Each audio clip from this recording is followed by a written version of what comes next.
नहमदुहु व नसल्ली अला रसूलिहिल करीम। बिस्मिल्लाहिर्रहमानिर्रहीम। प्यारे भराओ भैनों,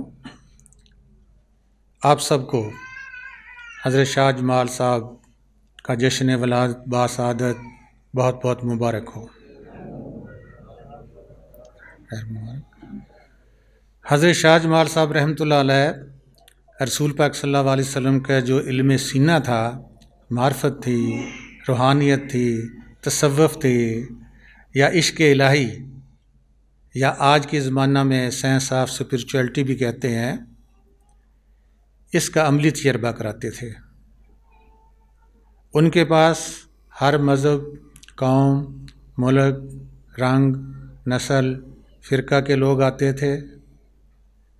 उनमें कोई इम्तियाज़ नहीं था। ये वली अल्लाह किसी फ़िरके, घराने, मज़हब में, मुल्क में पैदा ज़रूर होते हैं, लेकिन ये हमारी तरह जकड़े हुए नहीं होते। इनके दिलों में सबके लिए प्रेम, प्यार, मोहब्बत, इश्क हर एक के लिए होता है। ये ना काला देखते हैं, ना गोरा देखते हैं, ना अरबी देखते हैं, ना अजमी देखते हैं, ना गुनाहगार देखते हैं, ना पाक साफ देखते हैं। क्योंकि जो रूह है वो हर एक की एक ही रंग की है। हमारी जो बाहर जिस्म है, बाडियाँ हैं, बदन हैं, ये मुख्तलिफ़ हैं, शक्लें मुख्तलिफ़ हैं, आदतें मुख्तलिफ़ हैं, लेकिन हम सब अंदर से एक हैं। अमर रब्बी करके, रूह करके, सोल करके और ज़ात इलाही हम सब की एक ही है।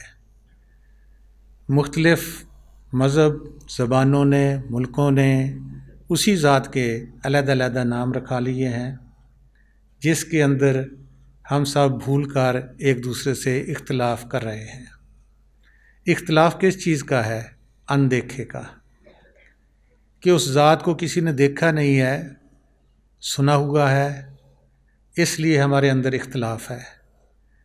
जब हम सब उस ज़ात इलाही को,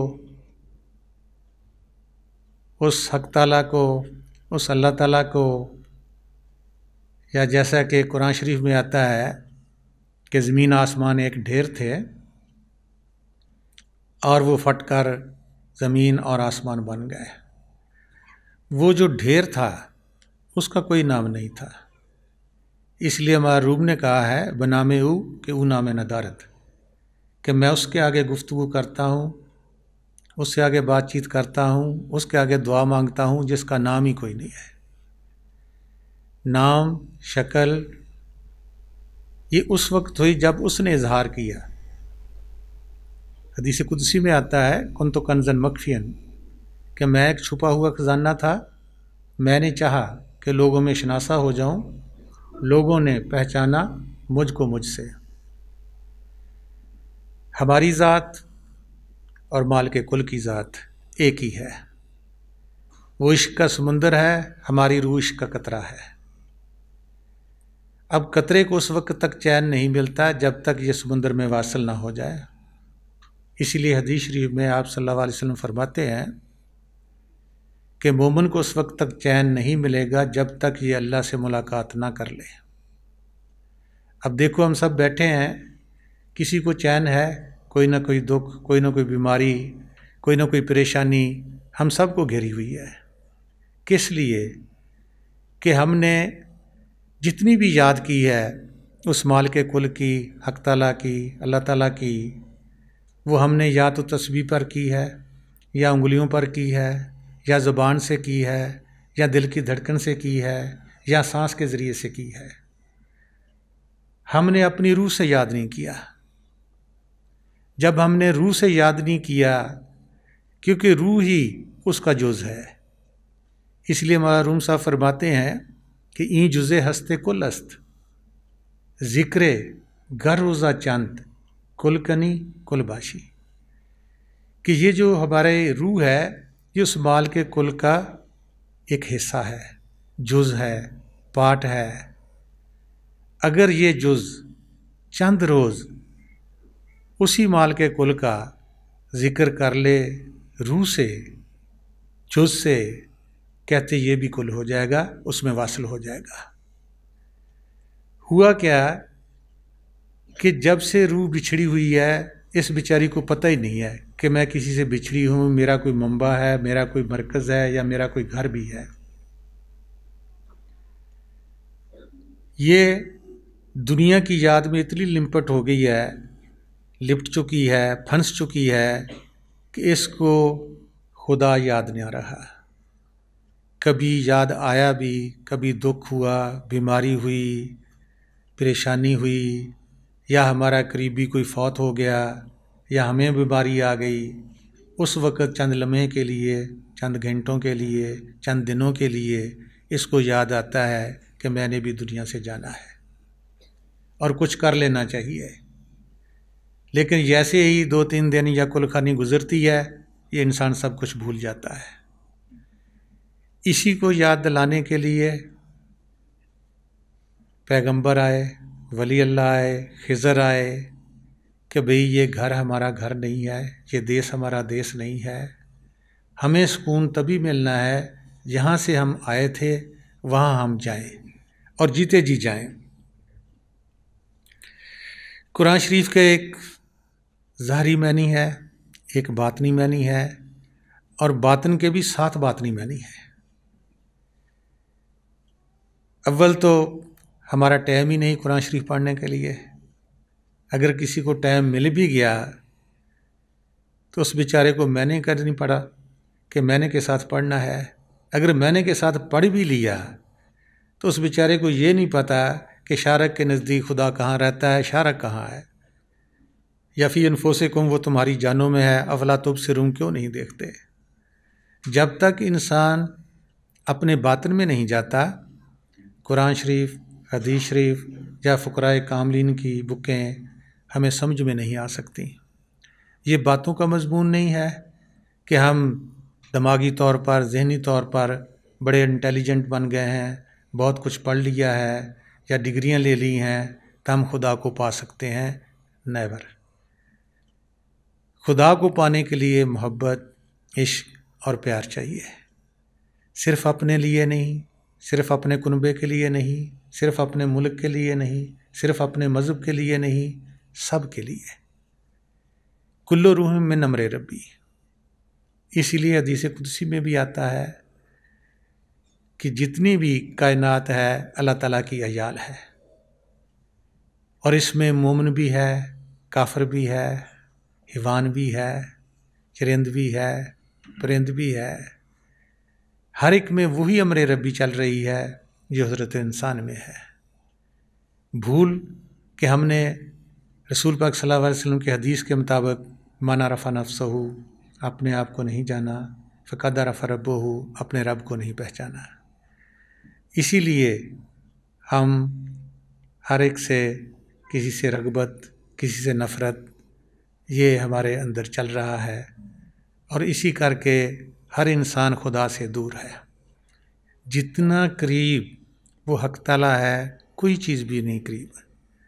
लेकिन अब क्या हुआ कि हम उसको इतना दूर समझते हैं और इतना मुश्किल समझते हैं इस रास्ते को कि शायद जितना भी ये मुश्किल रास्ता होगा शायद खुदा मिलेगा, पहाड़ों पर जाकर मिलेगा, पानियों में जाकर मिलेगा, या सारी रात सजदा रेज़ होने से मिलेगा, या हज करने से मिलेगा। हमारे अंदर जो चीज़ यहाँ है वहीं से मिलनी है। वो रब्बिल आलमीन हमारे हज़रत इंसान के अंदर है। इसीलिए फ़रिश्तों को भी हुक्म सादर हुआ कि इंसान को सजदा करो। क्यों किया? बुत तो पहले बनाया, बुत को क्यों ना कहा गया कि सजदा करो? नहीं, जब मैं अपनी रूह फूंक दूं, गिर पड़ो सजदे में। सजदा उस रूह को किया गया, उस नूर को किया गया, ना कि बुतों को किया गया है। यही भलेखा हज़रत आदम अलैहिस्सलाम के अंदर भी डाल दिया और हमारे अंदर भी डाल दिया कि ये और है, वो और है। और इब्लीस को भी यही धोखा हुआ कि ज़ाहरी आँख से हम सब मिट्टी के बुत नज़र आ रहे हैं, बातिन की आँख से देखेंगे तो अंदर से हम सब एक हैं। बेशक किसी मुल्क मज़हब के कोई आते हैं हमारी, कोई सोच है हमारी, वो अमर रबी सब की एक है। ये थी वहदत, ये थी तौहीद, ये थी यूनिटी, ये थी एकता, जिसको पाकर हमने उस रब्बुल आलमीन को पाना था। बहुत से सहाबा कराम इस राज से वाकिफ़ थे, जिनमें हज़रत अबू बकर रज़ियल्लाहु अन्हु, हज़रत उमर, हज़रत अली, हज़रत अबू हुरैरा, हज़रत हारसा, हज़रत इब्ने अब्बास, हज़रत अवैस करनी, ये सारे इसी राज से वाकिफ़ थे। इसलिए आप सल्लल्लाहु अलैहि वसल्लम 3 तरह की मजलिस करते थे, आम, ख़ास, खासल ख़ास। जो खासल ख़ास मजलिस थी वो कुंडा लगा कर करते थे और पूछते थे कि हम में से कोई अजनबी तो नहीं बैठा हुआ है। जब पता चल जाता था कि नहीं, सब कलमा गो हैं, कोई अजनबी नहीं है, तो फिर कलमे की वजाहत करते थे। किताबों में लिखा हुआ है, अपने पास से कोई चीज़ नहीं होगी। कलमा हम पढ़ तो लेते हैं, जैसे अल्लामा इकबाल साहब भी फरमाते हैं कि ज़बान से कह भी दिया ला इलाहा तो क्या हासिल, दिलो नगाह मुसलमान नहीं तो कुछ भी नहीं। इसका मतलब है ला इलाहा का सिर्फ लफ्ज़ी नहीं है। ला का मतलब अरबी में नफ़ी का है। हमने अपनी बॉडी को ला करना था, नफ़ी करना था, इसको सुन करना था और अल्लाह को देखना था। ये तौहीद का कलमा हर पैगंबर के साथ आया है। आगे उनकी रसालत अलग-अलग है, ला इलाहा सब के साथ है, जितने भी पैगंबर आए हैं, और इसी तौहीद को समझाने के लिए आए हैं। और हम बार बार भूलते रहे, बार बार पैगंबर आते रहे। चूँकि रसूल पाक सल्लल्लाहु अलैहि वसल्लम आखिरी नबी थे, इसलिए अब पैगंबर नहीं आने, लेकिन वह अपनी हदीसों में लिख गए हैं कि वक़्त के इमाम को अपने इदराक कल्बी से टटोलो। और वक़्त का शेख ऐसा होता है जैसे उम्मत में नबी। और कुरान शरीफ में भी आता है कि खुदा की तरफ वसीला ढूंढो। अब हमने वसीले तो बहुत ढूंढे हैं, लेकिन खुदा को पाने के लिए नहीं।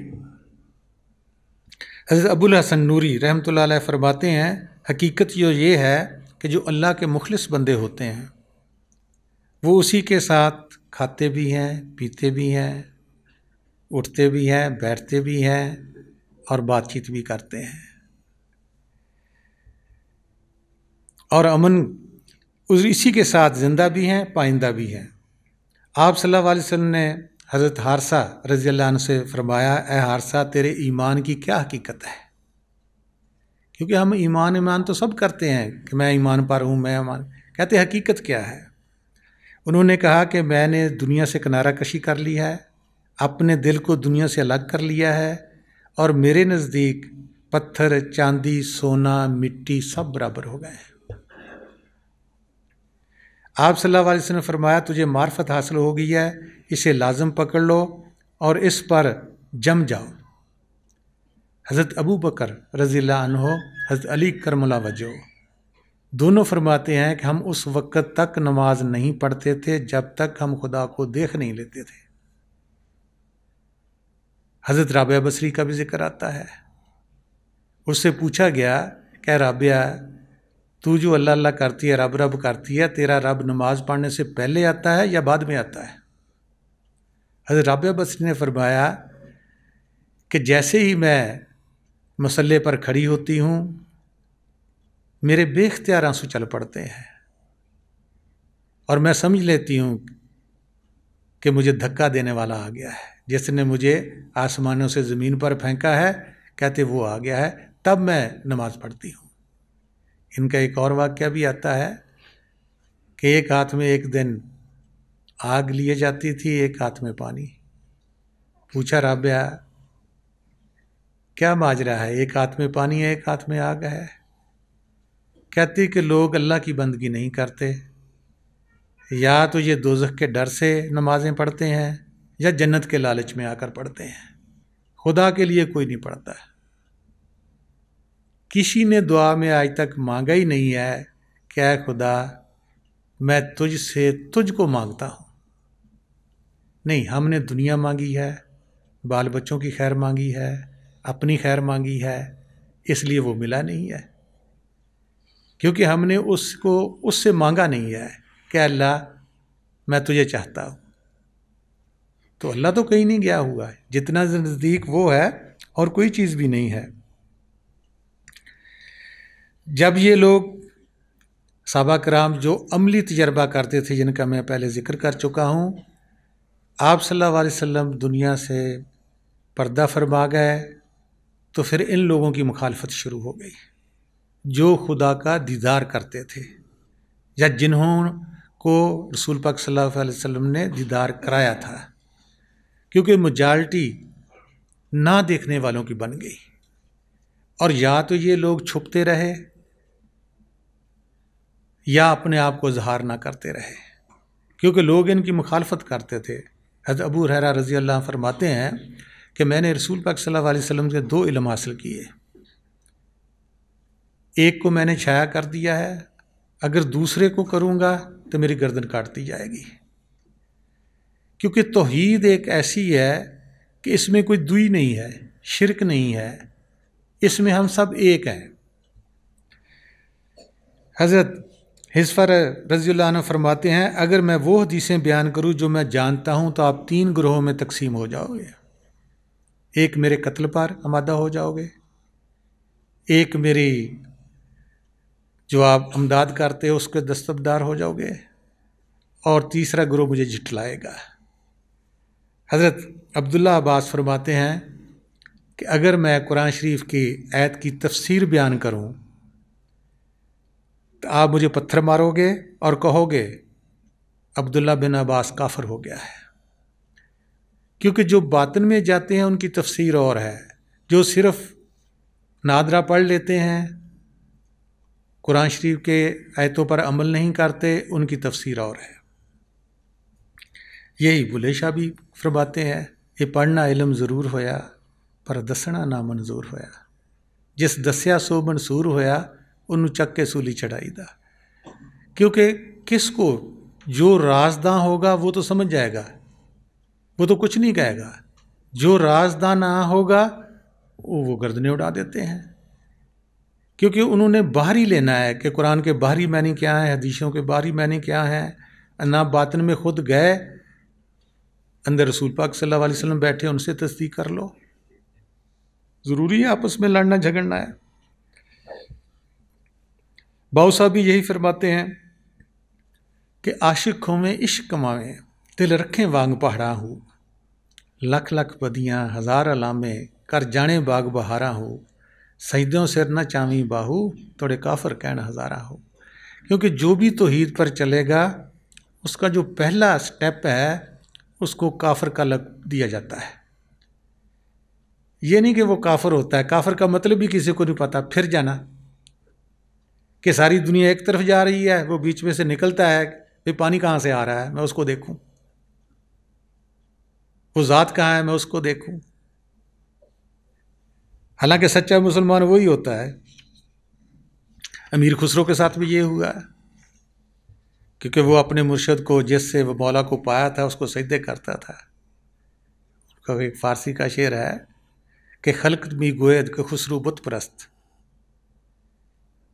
कि मुझे दुनिया कहती है कि ये खुसरू ये बुत परस्त हो गया, मुर्शद को सजदे करता है। वो कहता है अरे अरे मी कनुम वो खल्क आलम कार नेस्त, कहता है हाँ हाँ मैं बुत परस्त हूँ, मुझे खल्कत से क्या लेना देना है, मुझे तो खुदा मिला है। ही बुले शाह भी कहते हैं बुला आशिक होया रब दा बदनामी आवन लाख, तेनू काफर काफर आख दे तू आहो आहो आख। कहते ये भी ना आख कि मैं नहीं काफर, क्योंकि तू फिर कर उस खुदा की तरफ जा रहा है दुनिया से निकल कर। अब चूंकि साइंस का ज़माना है, हर कोई प्रूफ चाहता है, प्रैक्टिकल चाहता है, अमली तजर्बा चाहता है। ऐसे ही ख्यालात खुदा के बारे में भी हैं। छोटे छोटे बच्चे पूछते हैं कि जिस खुदा से अल्लाह से हमें डराते हो या कहते हो अल्लाह फलान चीज़ देता है, वो है कहाँ?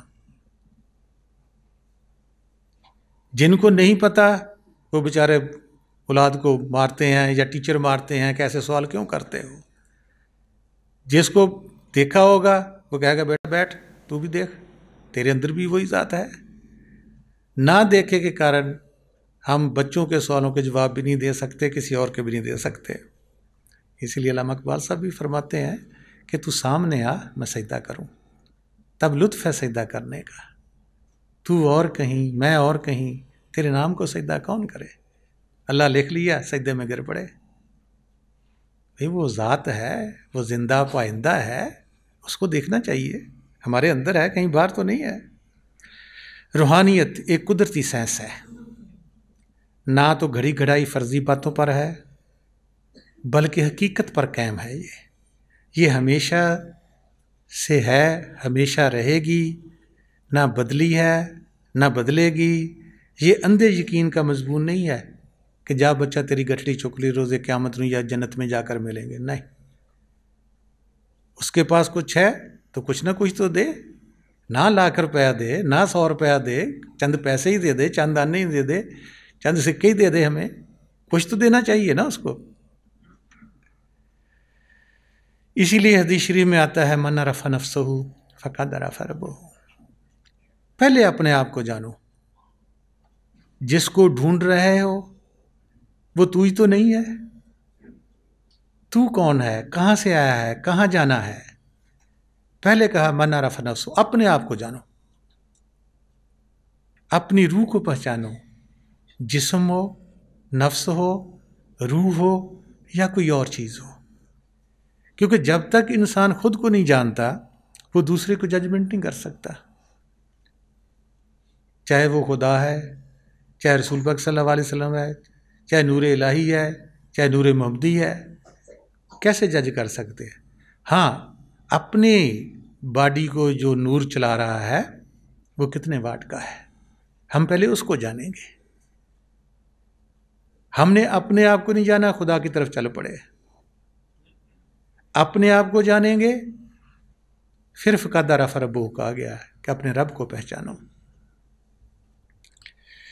रूह को जिस्म से अलग करके असली हालत देखने की ये सेंस है। हम रूह हैं, नूर हैं और जिस्म को चलाने वाले हैं। हमने समझ लिया कि हम जिस्म हैं। ये बहुत बड़ी गलती हर इंसान के अंदर मौजूद है। जिस्म को खुराक देता है, सब कुछ देता है, जिस्म की बढ़ोतरी चाहता है, जिस्म के लिए दुआएं मांगता है, जिस्म के लिए मेडिसिन, जिस्म के लिए सब कुछ है, लेकिन रूह के लिए कुछ नहीं है। हालांकि रूह ना होगी इंसान कुछ भी नहीं है। इसीलिए अल्लाह ताला ने सूरत इसराइल में फरमा दिया है कि मैंने कुरान शरीफ में रूह के अमराज की शफा भी रखी है। रूह का लफ्ज़ है, बदन का नहीं। कुरान हम सब पढ़ते हैं, मुसलमान हैं, लेकिन ना हम रूह को जानते हैं ना इसकी शफा को जानते हैं कि इसकी शफा क्या होगी। ये जकड़ी और पकड़ी है, हमारे अंदर से सर के बालों से लेकर पाँव के नाखूनों तक फंसी हुई है। ये ज़रा भी खिसकती नहीं है, ऊपर नहीं आती, वे अप नहीं होती। इसका मरकज़ यहाँ है। जैसे एक कमरे में बल्ब होता है, सारे जिस्म को ये रोशनी दे रही है। अब ये फैल चुकी है, कमज़ोर हो चुकी है। जैसे ही हम रसूल पाक सल्लल्लाहु अलैहि वसल्लम के हदीस के मुताबिक मुतू कबला अंता मुतू होंगे, अपनी बॉडी को सुन करते हुए हम इधर आ जाएंगे, नीचे बॉडी सुन हो जाएगी, हमारी पावर बढ़ जाएगी, हमारी रूह की देखने की पावर, सुनने की पावर ये बढ़ जाती है। हर इंसान के अंदर यहाँ नूर ठाठे मार रहा है, समुंदर है, लेकिन एक जुगनू जितनी लाइट भी कोई इंसान नहीं देख रहा। हम खुद भी नूर हैं और नूर को देखना है। इसीलिए हदीस शरीफ में, हदीस कुदसी में आता है, कुन तो कंजन मखफियन, छुपा हुआ खजाना हूँ। मैंने चाहा कि लोगों में शनासा हो जाऊँ, लोगों ने पहचाना मुझको मुझसे। जो उसने अमरे रब्बी हमारे अंदर रखी हुई है उसी से हमने देखना है। नूर को नूर ने देखना है।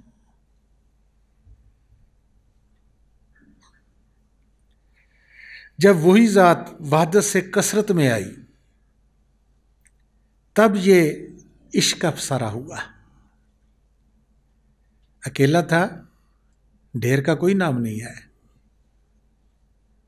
जब उसने चाहा कि मैं शनासा हो जाऊं लोगों में, कुन फयकुन, हो जा, हो गया। फिर इश्क की दास्तान यहां से शुरू होती है।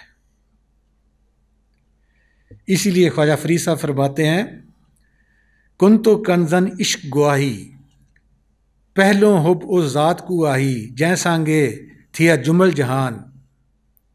कहते ने इश्क दी इब्तदा पहलों उस रब ने की है। उन्हें अपना ही हिस्सा विछोड़िया है, फिर उस नाल ही उसने प्यार किया है।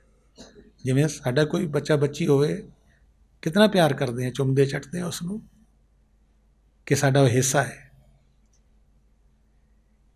कहते इश्क, मारूफ साहब फरमाते हैं कि इश्क अव्वल दर्दले माशूक पैदा मिशवत। इश्क आशिक नहीं कर सकता, माशूक के दिल में इश्क उठता है। पहले हम माशूक को देखते हैं तो इश्क पैदा होता है। खुदा के बारे में आज तक इश्क क्यों नहीं पैदा हुआ? देखा नहीं है। अगर हम देख लेंगे तो हमारे अंदर इश्क फूट पड़ेगा। मौजूद पहले ही है। ना मुर्शिद डालता है, ना नूर को डालता है, ना आवाज़े बिलहक को डालता है, ना इश्क को डालता है। उसने इस चीज़ को पाया हुआ होता है, वो थोड़ी सी तवज्जो देता है अपनी कमाई की, तो हम भी इश्क वाले बन जाते हैं। जैसे जैसे बढ़ाएंगे बढ़ता जाएगा।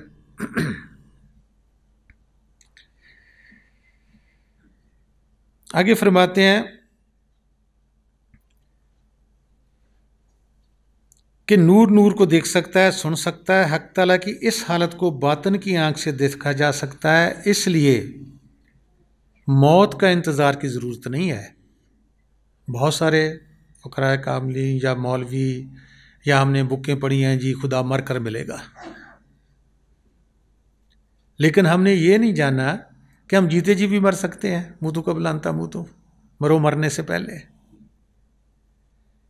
जब हम मरने से पहले रसूल पाक सल्लल्लाहु अलैहि वसल्लम की हदीस के मुताबिक मरेंगे, तो जो मौत के वक्त हमारे साथ होता है, जिसके लिए हम सब अनजान हैं, क्या होगा हमारे साथ, और मौत से डरते हैं।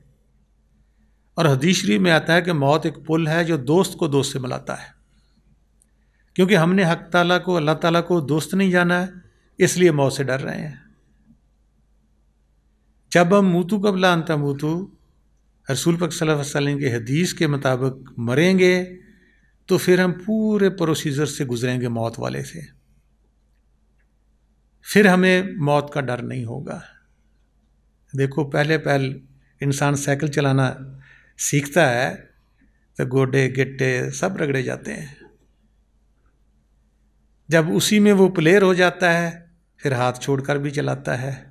एक साइकिल साथ और भी पकड़ लेता है, एक को हाथ ले जाता है, एक को पैडल मारता है, एक सवारी भी पीछे बैठा लेता है। इंसान वही है। ऐसे ही हम जब सीखेंगे इसको मुतु कबलांता मुतु को, तो ये हमारे लिए हवा नहीं रहेगी मौत। हदीस शरीफ में आता है कि एक इंसान ने पूछा आप सल्लल्लाहु अलैहि वसल्लम से कि मुझे मौत से बहुत डर लगता है। आप सल्लल्लाहु अलैहि वसल्लम ने फरमाया कि तेरे पास कोई चीज़ है? मैंने कहा जी मेरे पास तो बहुत माल है। कहते कि राह खुदा में इसको खरीद कर दो। घर गया, बड़ा मालदार आदमी था। बीवी ने एहतजाज किया, कहा कि नहीं, वो लोग मानने वाले होते थे, कहना मानने वाले। हम ऊपर ऊपर से तो जी करेंगे, लेकिन जाकर कहेंगे नहीं ये अच्छी चीज़ है, ये रख लें, ये कल काम आएगी, ये भी रख लें, और कुछ नहीं तो कल का खाना ही रख लें। नहीं, उसने सब कुछ लुटा दिया। फिर आप सल्लल्लाहु अलैहि वसल्लम चल कर गए, पूछा हाँ भी क्या हाल है बहुत का? कहते जी अब तो दिल चाहता है मरने को, क्योंकि उसने वो मज़ा ले लिया है कि मौत एक पुल है जो दोस्त को दोस्त से मिलाता है। हमें वो मज़ा नहीं आया, इसलिए हम सब मौत से डरते हैं। कोई बीमार भी हो जाए यही करते हैं, या अल्लाह इसको शिफा दे दे, या अल्लाह मौत से बचाई। मौला रूम बीमार हुए तो बहुत सारे उलमा पूछने के लिए गए, दुआ करने लगे, तो उन्होंने कहा कि ना, मेरे लिए दुआ ना करो, मैं तो अपने मालिक से वासिल होने जा रहा हूं, तो आप मुझे दुआ करके दोबारा रखना चाहते हो। ऐसे ही एक पीरन पीर अब्दुल कादिर जिलानी के पास एक शख्स आया कि हज़रत मेरी बीवी मर रही है, दुआ कीजिए। उन्होंने कहा अच्छा हुआ, कैद खाने से छूट रही है, तू भी छूट जाएगा। हमने इसको कैद खाना नहीं समझा, हालांकि 2 सूरतों में कुरान शरीफ में आ चुका है, सूरत मुदस्सर में और सूरत तूर पे, कि ये दुनिया एक कैद खाना है और यहाँ सब कैदी हैं, हथकड़ियों से गिरफ्तार भी हैं और बंधे हुए भी हैं। हमने इसको जाना ही नहीं कि हम गिरफ्तार हैं, बंधे हुए हैं, क्योंकि हम जिस्म को देखते हैं ये आज़ाद है, हमारी रूह बंधी हुई है, हमारी रूह परवाज नहीं करती। क्या तायरे लहूती उस रिज़्क़ से मौत अच्छी जिस रिज़्क़ से आती हो परवाज में कोताही। क्योंकि हमने कभी जाना ही नहीं, सुना ही नहीं कि रूह भी परवाज करती है, हालांकि हम सोते हुए सभी परवाज करते हैं। जिस्म हमारा चारपाई पर ज़मीन पर होता है और हम ख्वाब में सब कुछ ही करते हैं, शादियां ब्याह करते हैं, लड़ते झगड़ते हैं, सब कुछ ही करते हैं, लेकिन जैसे ही लड़ाई झगड़ा या कोई खौफनाक चीज़ हम देखते हैं, फ़ौरन रूह इस जिस्म में मुंतकिल हो जाती है और इंसान डरता है, और साथ वाला कहता है क्यों भी कोई गंदा ख्वाब देख लिया है, क्या हुआ आपको। वो हमारी इख्तियारी मौत नहीं है, हमारा इख्तियारी जिस्म को छोड़ना नहीं है। ये जो रसूल पाक सल्लल्लाहु अलैहि वसल्लम फरमाते हैं मूतू क़ब्ला अन तमूतू, ये इख्तियारी मौत है हमारी। जब चाहे मरें, जब चाहे आसमानों पर उड़ें, जब चाहे जिस्म में आ जाएं, ये इख्तियारी मौत हो जाती है। इसलिए ये लोग डरते नहीं थे। देखो सहाबा कराम की जिंदगियां, कपड़े उतार कर जंग में जाते थे, मरने के लिए, बचने के लिए नहीं कि हमें शहादत का दर्जा मिले, क्योंकि जहां मरकर उन्होंने जाना था वो जगह देख चुके थे, इसलिए उनको डर नहीं था कि हम मर जाएंगे, कि मरना भी नहीं किसी ने। सूरत दुकान में भी आता है, अल्लाह ताला फरमाते हैं कि जिन्होंने ये मरला तय कर लिया मूतू क़ब्ला अन तमूतू वाला, उनके लिए लिखा हुआ है कि उनको इस मौत के सिवा और कोई मौत नहीं आएगी और वो सदा जिंदा रहेंगे। कि ये तो आएगी जो हमने जिस्म लिया है, लेकिन फिर कभी नहीं, सदा जिंदा रहेंगे, क्योंकि वो रूह के साथ अंदर नूरी मकामात पर चले जाएंगे।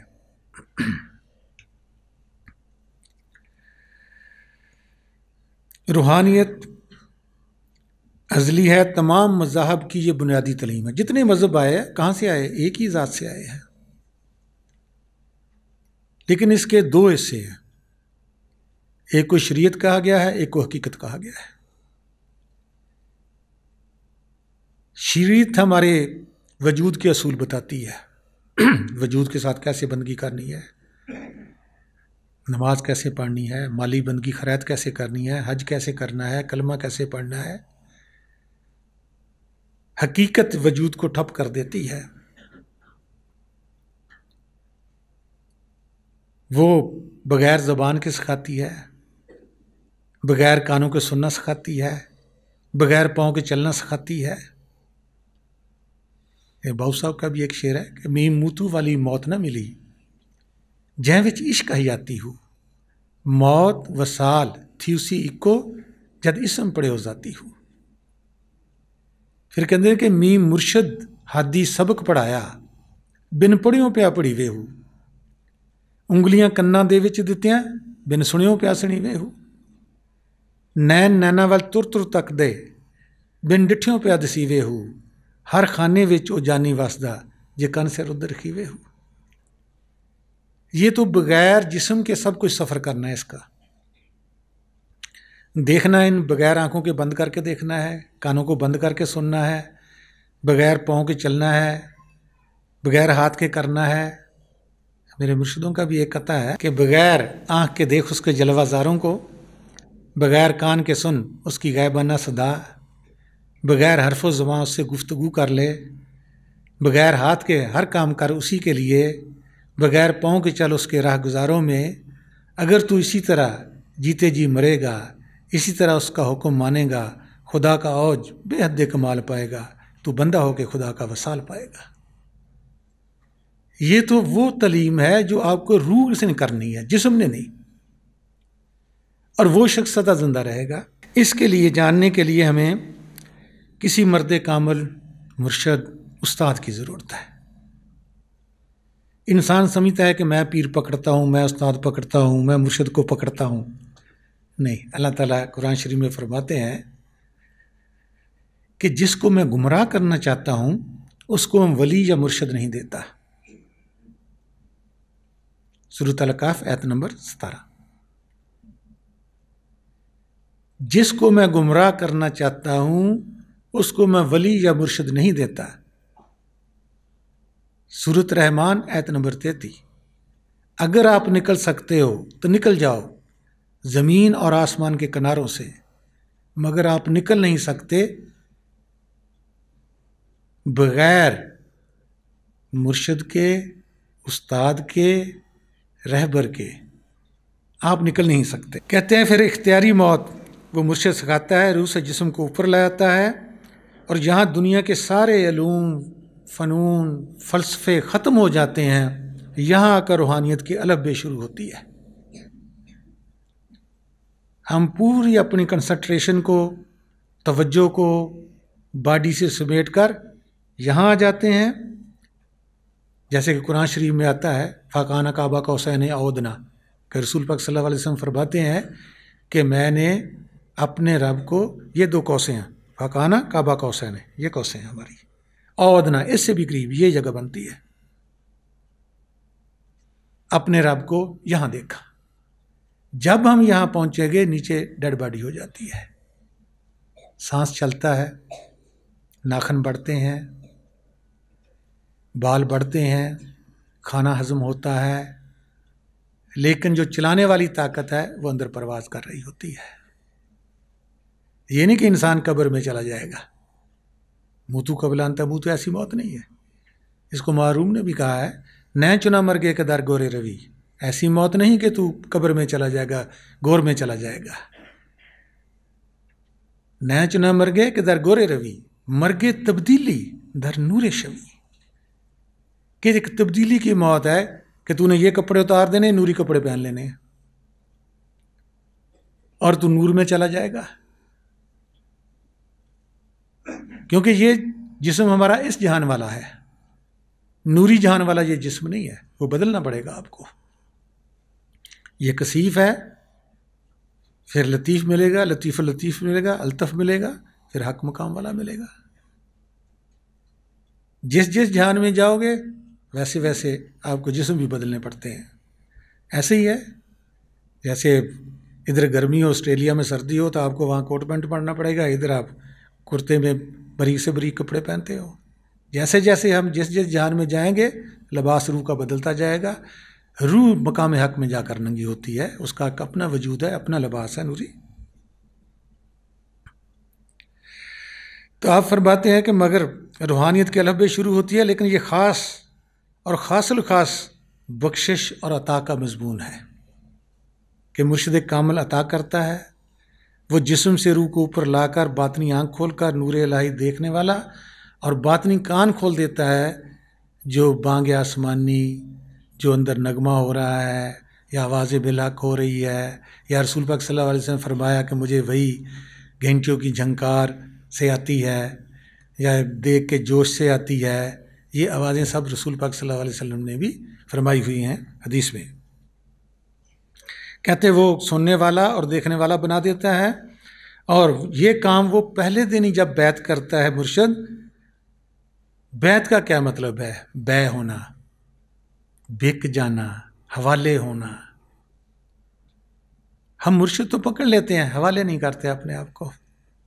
हमारी वो हालत होती है, हज़रत शाह जमाल फरमाया करते थे कि हम गाड़ी में भी बैठ गए और सामान की गठरी भी सर पर बैठी रखी हुई है, वो उतार कर नहीं रखते। मुर्शिद पकड़ लेते हैं, कि हमने जी मुर्शिद पकड़ लिया, हमने इसमें आज़म भी ले लिया, लेकिन सामान की गठड़ी हमारे सर पर ऊपर ही रहती है, वो उसके हवाले नहीं करते। तो कहते बै होने हवाले होने का मतलब है और अतात और फरमा बरदारी का उहद लेना है। हज़रत इब्राहीम अदहम का वाक़या आता है कि उन्होंने एक ग़ुलाम ख़रीदा, तो उसको घर ले आए। घर ले आकर पूछा तेरा नाम क्या है? कहते जी जिस नाम से आप पुकारोगे। क्या खाते हो? जो आप खिलाओगे। क्या पीते हो? जो आप पिलाओगे। क्या काम कर लेते हो? जो आप कराओगे जी। कहाँ रहोगे? कहते जी गुलाम की क्या औकात है, जहाँ रखोगे, झोंपड़ी में रखोगे, महल में रखोगे। हज़रत इब्राहीम अदहम बल्ख बुखारा का बादशाह था। ये चोट लगी दिल पर कि हम हर वक्त हर नमाज में रब्बुल आलमीन रब्बुल आलमीन, हमारे अंदर एक ग़ुलाम जितनी भी नहीं है कि हम उस माल के कुल का कहना माने, जो हिदायत कुरान हदीस में दी है उस पर चलें। कहते सिर्फ हम ऊपर ऊपर से कहते यार मेरे से तो ग़ुलाम अच्छा है। बादशाही को टांग मार दी इसने, फिक्री में चल पड़ा। एक ग़ुलाम ने सबक दे दिया।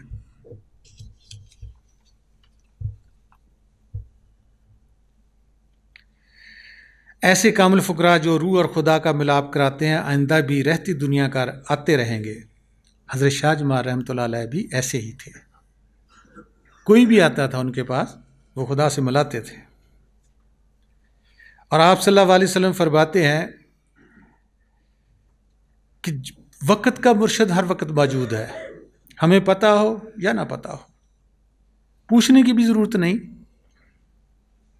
अल्लामा इकबाल साहब फरमाते हैं अपने मन में डूब कर पा जा सुरागे ज़िंदगी। यही रसूल पाक सल्लल्लाहु अलैहि वसल्लम फरमाते हैं अपने इदराक कल्बी से वक़्त के इमाम को तोड़ लो। वो दुनिया में मौजूद है, किस मज़हब में है, किस खित्ते में है, कौन है, कहाँ है, आपको नहीं पता चलेगा। बेशक वो आपके घर में नौकर बनकर रह रहा है जैसे राबिया बसी रहती थी, मालिक को तो नहीं पता था ये वली अल्लाह है। बेशक वो आपका कोई पड़ोसी होगा, बेशक वो आपको जिसको नफरत करते वो भी हो सकता है। अपने इदराक कल्बी से आंखें बंद करो, अंधेरे में बैठ जाओ, मौला मुझे नहीं पता वो वक़्त का वली कहाँ है। वो अंदर से आपको गाइड करेगी वो ज़ात, अगर आपका सच्चा उसको मिलने का दिल चाहता है तो। मारूम साहब फरमाते हैं आ बादशाह आज़म दरबस्ता बूद मुहकम। कहते उस माल के कुल ने रूहें यहाँ भेजी हैं इस दुनिया में, वापस जाने का रास्ता बड़ा मजबूत मुहकम पक्का करके बंद कर दिया है। हाँ बादशाह आज़म दरबस्ता बूद मुहकम। कहते पोशीदा दल के आदम यानी कि दर बरामद। कहते फिर इंसानी जिस्म कर पोशीदा रास्ते से आता है, किसी को पता नहीं माँ बाप को मेरा बच्चा पैदा हुआ है वली अल्लाह बनेगा या चोर बनेगा या चातर बनेगा या अक्लमंद बनेगा या बेवकूफ़ बनेगा, किसी को नहीं पता होता। हमारी तरह इंसान हमारे दरमियान से उठता है फिर जब ऑन ड्यूटी आता है। हाँ बादशाह आज़म दरबस्त अबूद मुहकम, पोशीदा दल के आदम यानी कि दर बरामद। उसके पास वो कुंजी होती है जिसका जिक्र कुरान शरीफ में आता है ना, सुम्मुन बुकमुन उम्युन फ़ाहुम ला यरजऊन, या ख़तमल्लाहु अला क़ुलूबिहिम वला समीअ अबसारिहिम गिशावतुम वलहुम अज़ाबुन अज़ीम, कि मैंने उनके दिलों पर, आँखों पर, कानों पर मोहरें लगाकर भेजा हुआ है। वो मोहरें किसने तोड़नी है? जिसके पास वो कुंजियाँ हैं। कुंजियाँ किसके पास? सूरत नाम में आता है कि गैब की कुंजियाँ सिर्फ उसी के पास है। वो खुद ही कुंजियाँ लेकर आता है जिसने ताले लगाए हैं, मोहरें लगाई हुई हैं। हम उसको पहचानते नहीं। इंसानी जिस्म में कैसे पहचान सकते हैं? हमारी तरह खाता पीता है, सब कुछ करता है, कैसे पहचान जाएंगे हम उसको? मजाक भी करता है, सब कुछ करता है दुनिया में, शादियाँ ब्याह भी करता है, बीमारी शुमारी उसको भी आती है, वो भी गरीब अमीर होता है, कैसे पहचानेंगे हम उसको? वो आकर हमारे ताले जो होते हैं, कपाट जो होते हैं लगे हुए, वो खोलता है आकर, क्योंकि जिसने लगाया वही खोल सकता है, या जिसको वो हुक्म करेगा वो खोलेगा।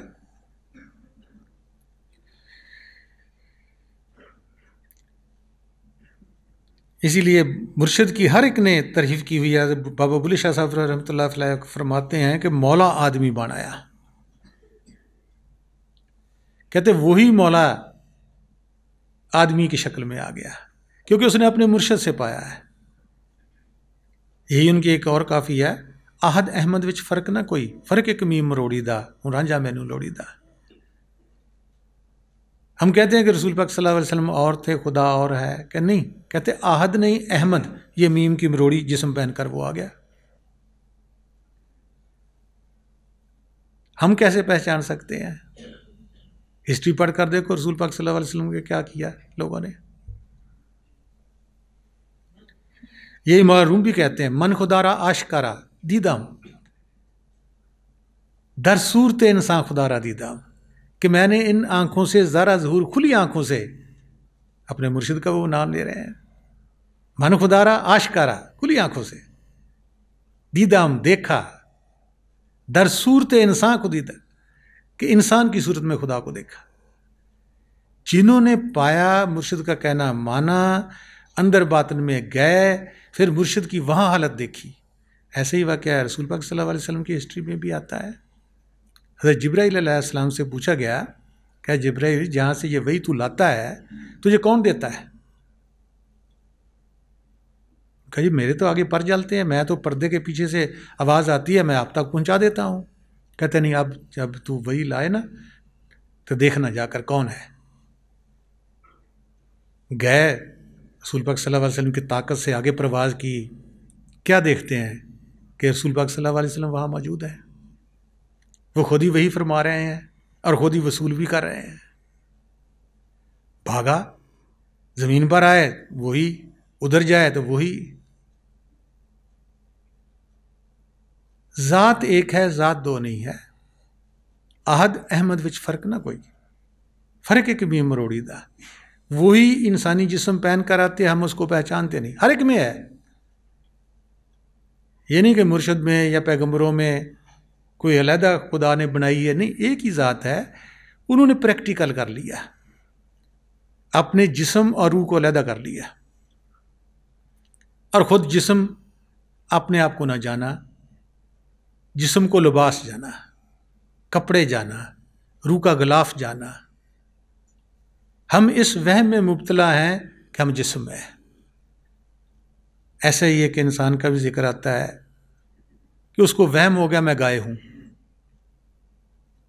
अब वहम का इलाज तो हकीम लुकमान के पास भी नहीं है, आज के हकीमों के पास भी नहीं है। उसको सारे घर वाले कहें भाई तू इंसान है, शीशा देख, तेरी शक्ल देख, हमारी शक्ल मिलती है। कहते नहीं मैं गाय हूँ। बड़े परेशान हुए, ना कोई दवाई खाए ना खाना खाए। आखिर किसी ने कहा भी फलाना हकीम बड़ा अच्छा है, उसके पास ले जाओ। गए, उसको भी कहने लगा जी मैं गाय हूँ। कहता हाँ तू गाय है। क्योंकि जब तक चोर के साथ आप चोर को नहीं कलाओगे, चोर अपना राज नहीं आपको बता सकता। आप बड़े ईमानदार नेक पाक बनोगे और दूसरे को गुनाहगार बनोगे, जब तक खुद गुनाहगार ना होगे, गुनाहगार की हालत का आपको कैसे पता चलेगा वे कि इसका इलाज क्या हो सकता है। उसने कहा हाँ ये गाय है। कहते मुझे ज़िबा कर। कहते लटाओ भी इसको, लाओ छुरी। अब छुरी गले पर रख दी गई। हकीम साहब ने कहा कि नहीं देखो ये गाय बहुत पतली है, इसको कुछ चारा खिलाओ, ये मोटी हो जाएगी फिर इसको ज़िबा करेंगे। अब वो मरीज़ भी कहने लगा हाँ जी मुझे चारा खिलाओ। पहले रोटी नहीं खाता था, उसी फिर खाने में रोटी में दवाई मिला कर दी, आहिस्ता आहिस्ता वो अच्छा हो गया। हम सब का यही हाल है। हमें क्यों उस्ताद की मुर्शिद की ज़रूरत है? हमें वहम बढ़ गया कि हम जिस्म है, हम रूह नहीं है। वो कभी अपनी तवज्जो से, कभी लंगर से, कभी दर्स से हमारा ये वहम तोड़ना चाहता है कि भाई आप जिस्म नहीं हो, ना मैं जिस्म हूं ना आप जिस्म हो, छोड़ो जिस्म चलो ऊपर। अब ये वहम इतना बड़ा है कि ये सदियों भी लग सकती हैं, जन्मों जन्म भी लग सकते हैं। क्योंकि बचपन से जब से हमने आंख खोली है, हर इंसान इसी वहम में मुब्तला है। एक दिन का दर्स क्या करेगा, चंद लम्हे मुर्शिद के पास क्या करेंगे? क्योंकि वहम तो सालों सालों का है, जन्मों जन्म का हमारे अंदर बैठा हुआ है कि हम जिस्म है। हम कैसे प्रवास कर सकते हैं? हम कैसे कह सकते हैं कि मैं रूह हूं? जब तक एनालाइज नहीं करते, प्रैक्टिकल नहीं करते, अपने जिस्म को छोड़कर वे अप्रूव नहीं होती, कैसे हम मान जाएंगे?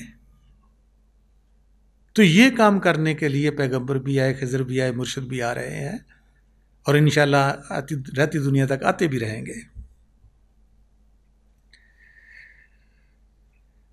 मौलाना साहब फरमाते हैं, शुक्र यज़दा चूँ पदीद शुद्ध पदीद दर ख्याले ऊ ख्याले हक रसीद।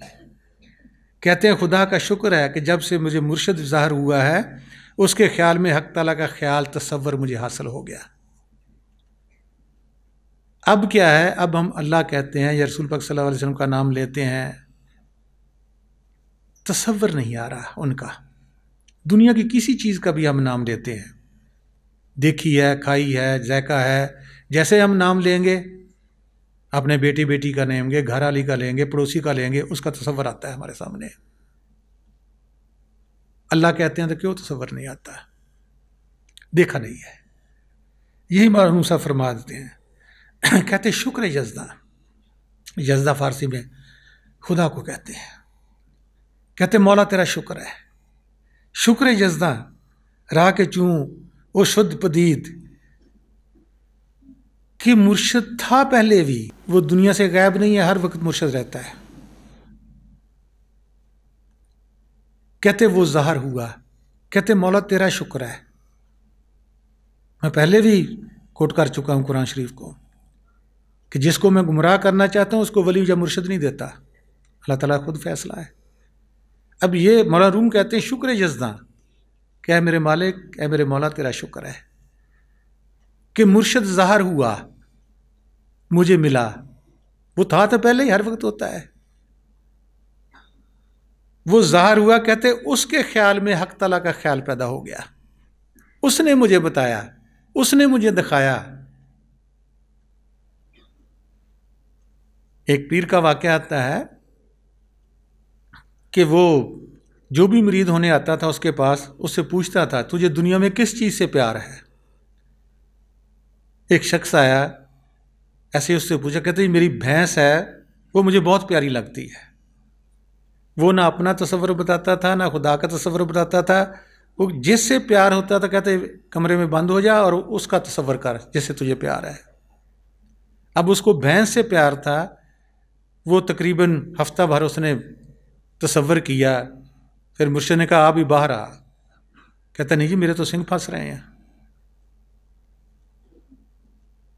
क्योंकि अब हम क्या करते हैं, हमारे पास नूर का तसव्वुर नहीं है, आवाज़ का तसव्वुर नहीं है, खुदा का तसव्वुर नहीं है, हमारे भी सिंग फंस रहे हैं दुनिया में।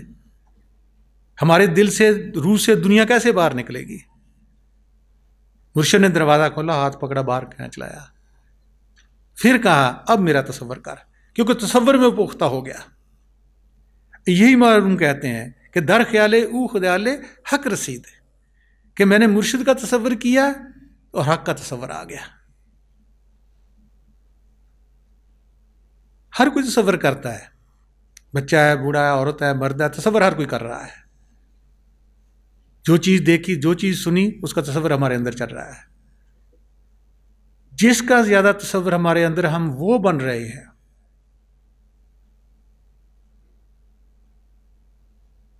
अल्लाह का तसव्वुर नहीं है, अल्लाह का जिक्र नहीं है। हालांकि सूरत बकरा में लिखा हुआ है, चलते फिरते, उठते बैठते, जागते सोते जिक्र इलाही करो ताकि तुम फलाह पा जाओ, निजात पा जाओ इस दुनिया से। चलते फिरते तो माना जा सकता है, सोते में कैसे करें? सोते में रूह करती है। जैसे ख्वाब में हम जाते हैं, उसका जिक्र पुख्ता हो गया समझो, जिसने ख्वाब में इसमें आज़म पढ़ा। ऐसे शेख कबीर साहब का भी एक शेर है कि सोते में बड़बड़ाए के जिस मुख निकसे नाम, वाके पाँव की पैनड़ी मेरे तन का चाम। कहते ऐसा इंसान दुनिया में कोई है जो सोते में जिसके मुंह से अल्लाह अल्लाह निकले, जिसके मुंह से इसमें आज़म निकले। कहते ऐसा इंसान कोई है तो मुझे बताओ, मैं अपने तन के चम की जुत्ती उसको सी कर पहनाऊंगा। इतना वो जो शख्स है खुदा के करीब है कि उसके, एक तो होता है जागते में हम अल्लाह करते हैं, कहते नहीं सोते में हम सब बैठे हैं, देखो सोते में भी सुकून हमें नहीं है। हम वहां भी लड़ाई झगड़े सब कुछ जो दिन में किया वही हमारी ख्वाब भी बनती है। कैसे हम चैन और अमन में आ सकते हैं? जब कभी दुखी होता है इंसान, फिर हाय अल्लाह निकलता है, हाय माँ निकलती है, हाय मुर्शद निकलता है। इनका कबीर साहब का एक और शेर भी है कि दुख में किया याद, सुख में किया ना याद, तिस दास की कबीरा कौन सुने फरियाद। कि जब हमें तंदुरुस्ती है, जवानी है, हमारे हाथ पांव आंखें कान सब तंदुरुस्त हैं, चलते हैं, उस वक्त तो हम अल्लाह नहीं कहते, उस वक्त तो हम दुनिया को याद कर रहे हैं। सुख में विरद किया ना, दुख में किया याद, तिस दास की कबीरा कौन सुने फरियाद। कहते फिर खुदा भी नहीं सुनता कि जब तुझे तंदुरुस्ती दी थी, तुझे जवानी दी थी, तेरी आंखें सलामत थी, कान सलामत थे, जुबान सलामत थी, हाथ पांव सलामत थे, तो तूने मेरी याद नहीं की किसी तरीके से भी। जब दुख हुआ अब कहते मेरी फरियाद कोई नहीं सुनता। कहते कौन सुनेगा फरियाद। इसलिए हजरत शाह जमाल जिनका हम बर्थडे मना रहे हैं, वो अक्सर फरमाया करते थे कि बेटे जाओ अस्पतालों में, देखो लोग कैसे करा रहे हैं। जिसकी आंख नहीं उससे जाकर पूछो आंख कितनी बड़ी नेमत है, जिसका कान नहीं उससे जाकर पूछो कान कितनी बड़ी नेमत है, जिसका हाथ नहीं है उससे जाकर पूछो, पाँव नहीं है उससे जाकर पूछो। एक एक अंग का शुक्राना करो तो आपके आंसू नहीं सूख सकते। और कुछ भी ना हो इसी के शुक्राना तो कर लें, हमें तंदुरुस्ती दी हुई है, हमारी आंखें सलामत है, हाथ सलामत है, नाक सलामत है, कान सलामत है। नहीं, शुक्राने का एलिमेंट ही इंसान से गायब हो गया है, बल्कि अपना राइट समझता है कि नहीं ये तो मेरा हक ही है, ये तो सब लोग ही लिए फिरते हैं। हमें शुक्राना करना चाहिए। जो भूखा है उससे जाकर पूछो रोटी की क्या कदर है। हम 2-3 बार खाते लेते हैं, जितनी बार भी मन करता है हमारा, और कभी रोटी खाने से पहले खुदा को सुलह मारी है कि मालिक तूने दी है, मैंने तो जैसे भी कमाया है इसको रिज़्क़ हलाल बना दे, इसको ऐसा कर दे कि मैं तेरी बंदगी, तेरी याद मेरी परबर हो जाए, उत्तम हो जाए, मैं तेरी याद में हर वक्त रहूं। नहीं, शुक्राने का एलिमेंट ही नहीं है। शिकायत है, कंप्लेन बक्स हमारा खुला है, खुदा के खिलाफ भी लोगों के खिलाफ भी, कभी शुक्राना नहीं है। कभी मैं लफ्ज़ बोलता हूँ अगला वो ना बोलने दे, क्या इंसान की औकात है, बोलो कितना शुक्राना करना चाहिए हमें। ये शुक्राना ही बंदगी है। हफीज जलंधरी का भी शेर है कि शुक्र नेमत भी करता जा, दामन भी फैलाता जा, कि जो कुछ दिया उसका शुक्राना कर, फिर आगे दुआ मांग कि मुझे अपने मिलने की भी तौफीक दे। इसलिए कुरान शरीफ में अल्लाह ताला फरमाते हैं कि इंसान को जो कुछ भी दिया गया है इससे आखिरत का घर तलाश करे। जो कुछ भी दिया है, गरीब हैं, अमीर हैं, सब कुछ है, उस ज़राए को उधर लगा दो कि मौला तू मिले, मैंने कहाँ मर कर जाना है वो मैं घर देखूं, तेरे पास आऊं जीते जी। आगे फरमाते हैं किताबों में इस रूहानी और इश्क इलाही का मजमून का जिक्र तो है, इल्म बज़ाते खुद नहीं है, प्रैक्टिकल किताबों में नहीं आएगा। रट्टा लगाते रहो, डॉलर डॉलर करते रहो, रुपया रुपया करते रहो, आप कभी अमीर नहीं हो जाओगे। तंदुरुस्ती तंदुरुस्ती करते रहो, बीमारी से निजात नहीं मिलेगी। प्रैक्टिकल करोगे तो सब कुछ होगा। हमने अल्लाह बहुत किया है, हमारी तवज्जो देखने की तरफ नहीं गई। जो भी उस्ताद मिले कहते ये मर कर देखेंगे, अभी क्यों नहीं मर जाते? इख्तियारी मौत मर कर देखना चाहिए। तो फरमाते हैं ना किताबों से, ना वाज़ों से, ना ज़र से पैदा, दीन होता है बुजुर्गों की नज़र से पैदा। कि हम बहुत सारी किताबें पढ़ ली हैं, बहुत सारा इल्म हासिल कर लिया, कहते नहीं, इससे नहीं। नज़र से पैदा होता है। ये उलमा इकबाल सब भी फरमाते हैं कि खिरद के पास खबर के सिवा कुछ और नहीं, तेरा इलाज अब नज़र के सिवा कुछ और नहीं। कि जी तेरी अक्ल है, खिरद है, इसने खबरें बहुत हासिल कर ली, नेट से, टीवी से, रेडियो से, लोगों को सुनकर दिमाग को भर लिया, मुझे उस चीज़ का भी पता, उस चीज़ का भी पता, अपना पता ही नहीं। खिरद अक्ल को कहते हैं। खिरद के पास खबर के सिवा कुछ और नहीं, तेरा इलाज अब नज़र के सिवा कुछ और नहीं। तू ऐसी नज़र को ढूंढ अब कि जो तुझे थोड़ा वे अप कर दे। बहु साहब ये कहते सब मतलब हल होंदे बाहु जो पीर नज़र एक तक्के हो।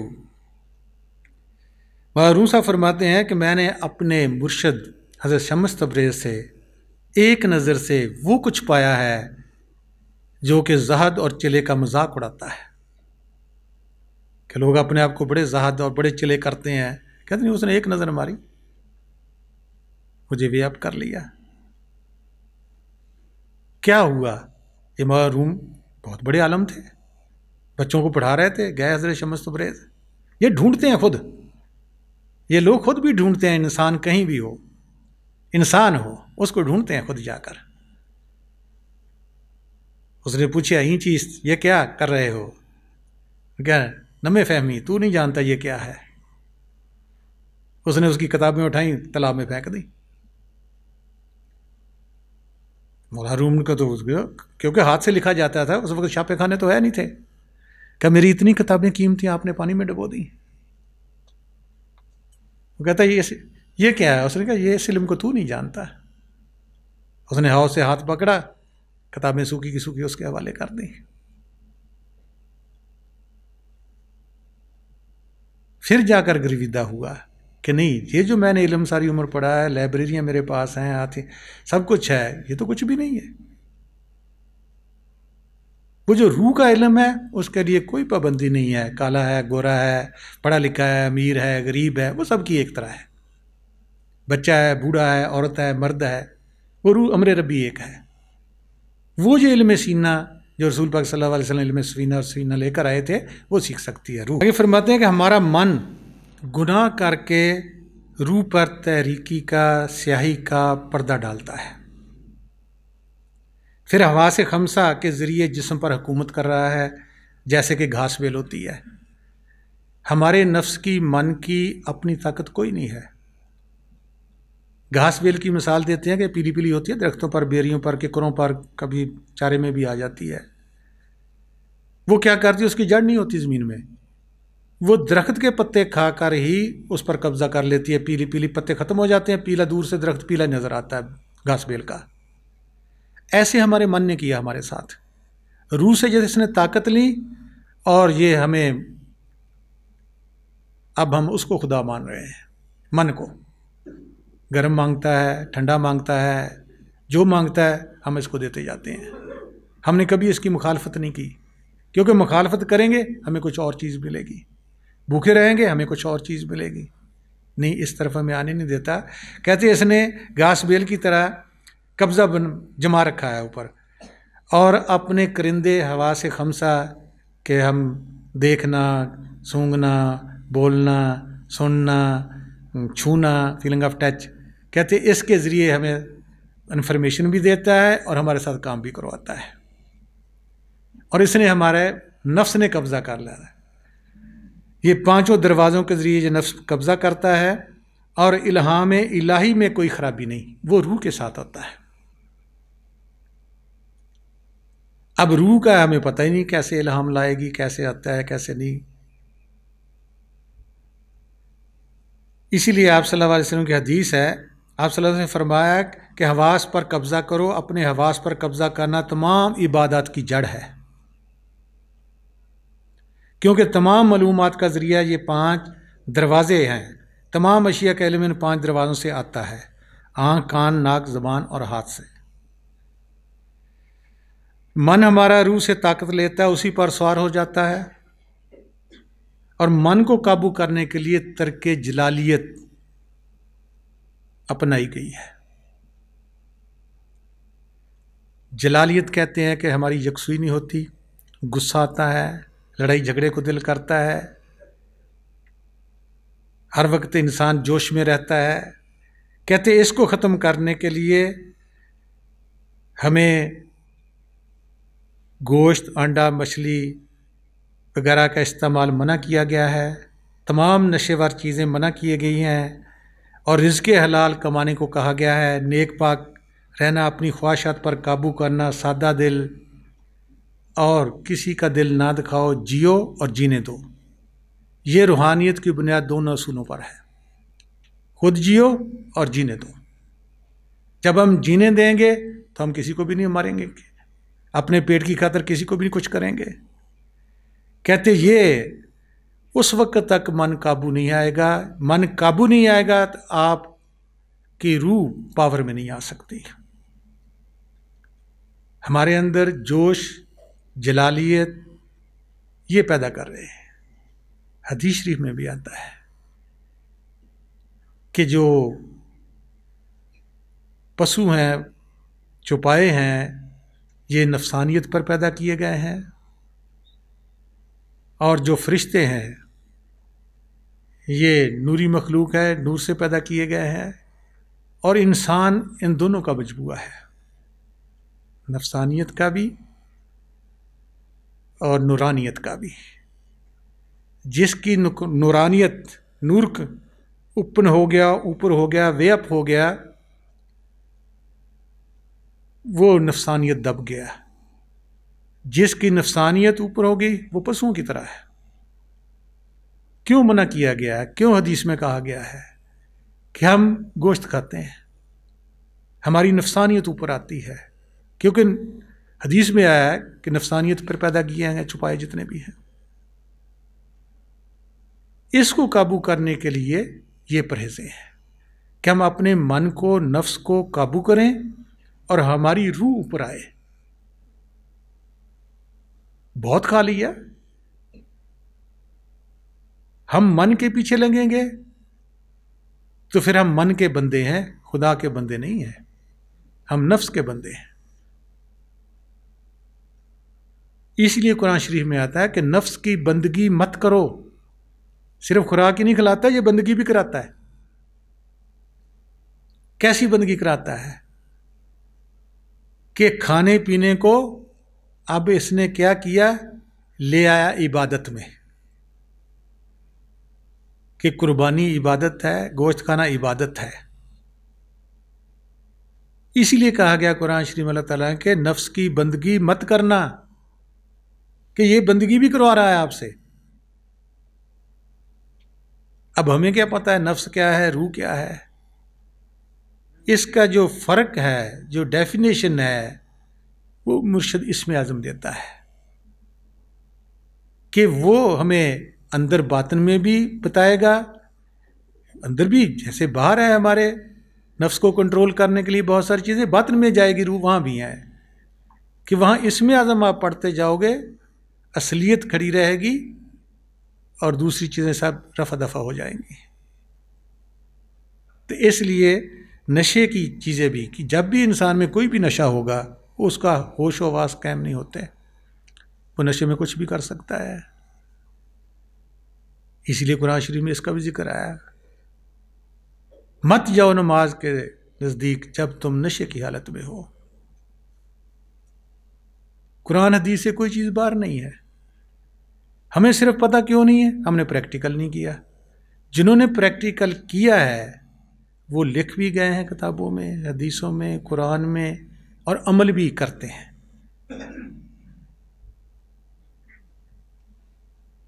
और इससे क्या होगा? हमारे अंदर गुस्सा नहीं आएगा, हम हर चीज़ को आराम से हैंडल कर लेंगे। जब हम गर्म चीज़ें खाएंगे, लोगों ने की दाल भी छोड़ी हुई है, मैंने पढ़ी कि वो भी बहुत गर्म होती है, इसीलिए कि गुस्सा ना आए। बाबा फरीद गन शकर का भी आता है, फरीदा बुरेदा भला कर, फरीदा बुरेदा भला कर, गुस्सा न मन हटा, देही रोग न लगसी, सब कुछ पल्ले पा। कहते कि अगर तू फरीदा अपने आप ਨੂੰ ਦੇ ਕੇ ਸਾਨੂੰ ਸਮਝਾਉਂਦੇ ਨੇ कि अगर तू बुरे का भला सोचेगा, देखो दुनिया में जो भी इंसान कहता है मैं बड़ा नेक पाक हूँ, अच्छा कोई भी नहीं होता। उसकी रहमत से सब कुछ है। अगर किसी को इज्जत बख्शी हुई उसने तो उसकी रहमत से है, इंसान कुछ नहीं है। कहते कि जैसे तुझे उसने तेरी पर्दापोशी की हुई है, उसको तो पता है हम कितने गुनाहगार हैं। हम बाहर लोगों के बड़े सफ़ेद कपड़े पहन के आते हुए हम बड़े अच्छे हैं। कहते फरीदा बुरे का भला कर, जिस तरह उस रब ने तेनू बख्शिया है, कहते तू भी किसी का गुनाह देख भी लेना है, उससे पर्दापोशी कर, चर्चा ना कर, बुरे का भला कर, गुस्सा ना मन हटा। गुस्सा क्यों होता है इंसान को? मेरी मनी जाए। दुनिया च कितनी तकलीफें क्यों हैं कि जो खुदा की मर्जी और हमारी मर्जी इसमें तजाद है, इसलिए हम सब परेशान हैं। अगर हम अपनी मर्जी को खुदा की मर्जी पर छोड़ दें तो सब सुख हो जाएगा। फरीदा बुरे दा भला कर, गुस्सा ना मन हटा। देही रोग ना तेरे जिस्म नूं बीमारियां बहुत घट आउणगियां। फिर देही रोग ना लग सी, कहते सब कुछ पले पा, कहते तेनों हर चीज़ मिल जाएगी। फिर एक तो किसी की बुराई देख उदों चर्चा ना कर, एक मन विच दिल विच गुस्सा ना लिया। कुने कुदरत है, जैसा किसी का दिमाग उसने बनाया उसने बेचारे ने वही काम करने ने। जैसी उसके दिमाग में सिम फिट की हुई है उसी कंपनी ने चलना है सारी ने। कहते तू अपना नाश क्यों कर रहा है? बुरे दा भला कर, गुस्सा ना मन हटा, देही रोग ना लग सी, सब कुछ पले पा, कहते तुम सब कुछ मिल जाएगा।